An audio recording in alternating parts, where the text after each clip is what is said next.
Hi, I'm Chris, the lead IELTS instructor at the Portland English Language Academy. Just here out in nature trying to get some social distancing in.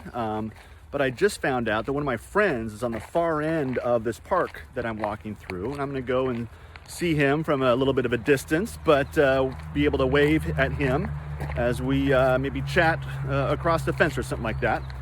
But the unfortunate thing is that he doesn't know where I am, and I'm not quite sure where he is. So we're going to have to give each other some directions so we can sort of meet up somewhere in the middle of this park. Now, the good thing is that I actually was able to go look at a map, so I know kind of where he might be. Let's go take a look.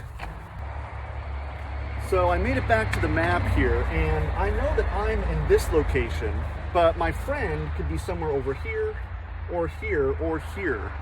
I'm just not quite sure. So I'm gonna have to get some instructions from him and some description of where he is so that I can guide him effectively to where I am. And this is something that you may experience on test day in the IELTS listening section, where you might be asked to find the locations of different places on a map or a diagram.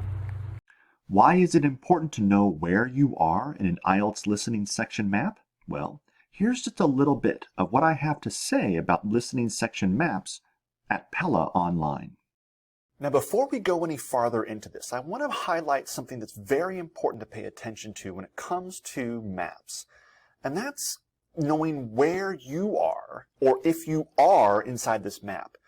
Remember, you're listening to a conversation, you're listening to a presentation, and this person is pretending to either talk to you, or these two people are imagining themselves talking to each other. And therefore, that map that you're looking at, there's different ways that they might talk about this.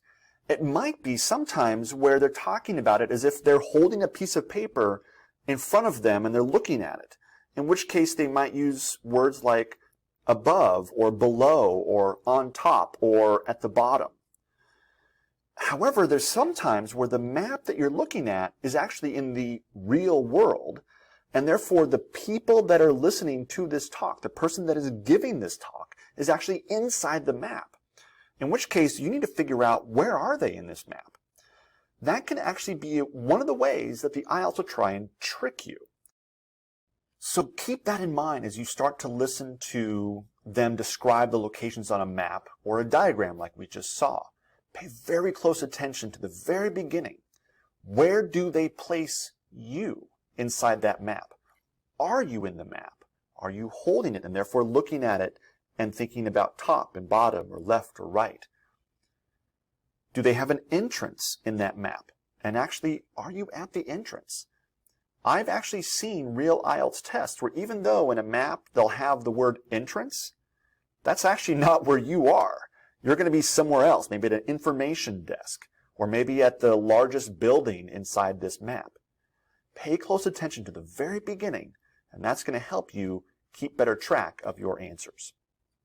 So it took a little bit of back and forth communication, but I think I figured out where he was starting from. I've given him some directions. He should be coming up here in just a moment or so. But this just goes to show you that even native speakers can have a hard time either giving or following directions. So don't feel too bad about making some mistakes when it comes to finding different locations in IELTS maps or diagrams. With a little bit of practice, you'll be able to follow directions just as good as any native speaker. So, I'll catch you later. I think my friend's coming up here. In fact, I think I see him now. All right, see you guys. Bye.